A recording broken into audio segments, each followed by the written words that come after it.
Brian Wright, Daily B 152. I am a little pissed off. Brian Wright 732, Daily B 152. So, I got a buddy of mine rented out a gym of his to some instructor for a martial art. I'm not going to go into the details.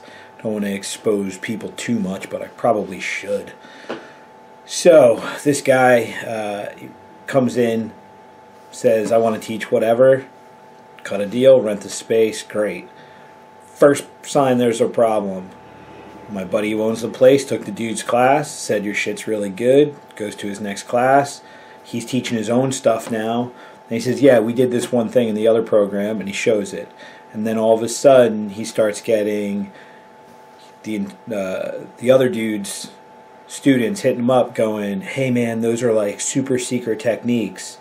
You don't have enough experience to teach it, even though my buddy's been doing this just as long as the other guy has and probably has more teaching experience and practical experience. And then he's like, what the fuck? It's like nobody owns the knowledge. He's like, I'm not copying the class. I'm just like being respectful going, yo, the guy showed something that was pretty cool and I'm going to show my students. And these people got real weird. Now it's like 2 weeks later and I get a text going, guess who's not here anymore? And I'm like, no shit. Same dude tried to teach classes at one of my facilities like 10 years ago. And again, super secret, hardcore, not for everybody, all this bullshit. And it just gets me to the point of, like, you know, when you force people that don't even know you to speak to you by some title in a foreign language that we don't understand, to follow a tradition or respect a tradition we don't know about, and then to tell me that your stuff is, like, deadly, secret, whatever. I'm like, fuck, dude, I watched your stuff. I could find it for free on YouTube a lot easier than taking your dumbass class with your brainwashed students. And I'm like, now, on top of it, he left my school saying, I don't know why my program's not going. Then he leaves my buddy's school and goes, I don't know why my programs aren't growing. And it's like, because your mindset is like 1976, it's 2017. The world's pretty transparent. And all the nonsense and all the bullshit with your titles and your fake respect and your like death touch bullshit, it just doesn't fly anymore.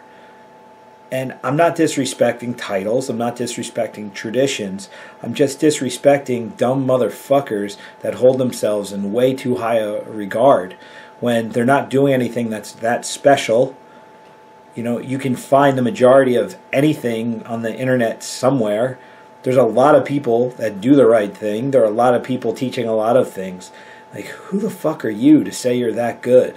And if you are that good, you shouldn't have to say it. If you are that good, you don't need to be secret. If you are that good, you don't have to have crazy rules that you can or cannot do certain things, train certain places, all that shit. If you're that good, you do your thing, you market it a little bit, and you'll be packed because people want to come and they want to do good shit. But you're not that good if you only have like 4 or 5 people that are following you from place to place to place, and you're looking for a discounted rate to borrow some mat time somewhere. You're not that fucking good. And that title you've got may mean something in your tradition, but it obviously has not been communicated in a way that works in ours. It just doesn't make sense. Now, to throw that into my retail world as well, I've got buyers that I talk to and they're like, yeah, this season we look amazing. The stores look great. I'm like, but your sales suck. The guy that you're making fun of across the street that's selling stuff that you don't think's up to your standard is making millions of dollars. The market defines everything. I don't care if you're teaching martial arts, doing personal training, or you're in retail selling clothes, selling stuff, doing anything. The market always dictates. The market is the one that says good or bad, not you. That level that you hold yourself at, that title that you gave yourself, or some group of people that nobody knows gave you, those super secret whatever, that level of taste and understanding of fashion, all that bullshit doesn't mean anything if the marketplace rejects it. If people don't want to buy it, how the fuck are you going to do it for a living? You're not. It's going to be a hobby. Some other people that nerd out on it like you will get together and you'll play with your ideas, but you're not going to make a living off of it. If you want to actually be a professional at anything, you've got to be able to sell. So if you're not doing something that's worth buying, you're not that fucking good. Because the market's saying to you, you're an amateur, stay an amateur. You're doing what is a weird niche hobby thing. That's it. I can't blame anyone else. So when you bounce from location to location, when you sit around looking at your beautiful apartment that you fell in love with, you've got to understand that the market rejected you. The market rejected your ideas. And you're not listening. So now you're failing. So when you run out of time and money, it's over. If you want to sit around and keep saying the world just doesn't get you, you're fucking stupid. Because it's not that the world doesn't get you. It's that you don't get the fucking world. We are all just DJs of content. We're the fucking pop station. Or we're the alt-rock station. But we've got to be a station. We've got to stand for something. You may be a micro niche market, but at least know that you're a micro niche and you know what your niche is, and you go and find other people that nerd out on your niche, and that's how you'd make a living. You can't just sit here and say, I'm fucking great. It goes back to the lion thing. The lion doesn't walk into the jungle and go, the lion's here. The lion walks through the jungle and everybody goes, oh fuck, the king's here. That's the thing. If you're that good, you don't have to say shit. You just get to do what you're doing. But if you're like the rest of us, where you're okay, or you're good, you're not great, you've got to have solid marketing and outreach, and you've got to do things in a way that's going to grab people's attention, that's going to build trust so they become your customer, all that stuff. You've got to do business. This is all the same shit. Again, I don't care if you're teaching martial arts, trying to get your kid to take a bath, or selling fucking clothes. You've got to be able to sell. You've got to be able to sell.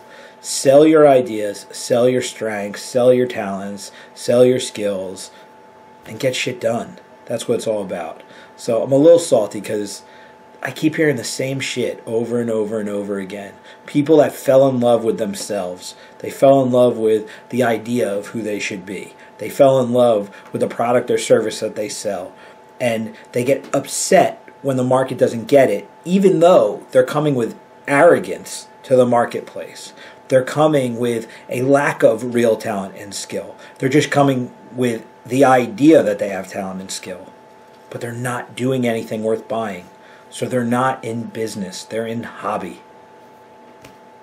So don't call yourself a professional if you're not making a living off what it is that you're doing. That's it. So those of you that have a high opinion of yourself but can't get traction, maybe you should change your opinion and you should look for validation in the market instead of sitting around crying in your coffee and your beer saying, oh gee, I wish the market got me. That's your responsibility. Do what you do in a way that's going to grab attention, and if the market has a need for it, it's going to accept you. If the market doesn't have a need for it, it's going to reject you, and then you're fucked and you're still in a hobby and you're going to have to go work for somebody else or do something else until the market either shifts into a place where magically it's going to need you, or you're going to get your head out of your ass and you're going to do the right thing and you're going to make yourself valuable, and then you'll be able to define your worth. All right? So I'm going to go back to doing what I do, which is selling things on Saturdays. All right, later. Brian, I am out.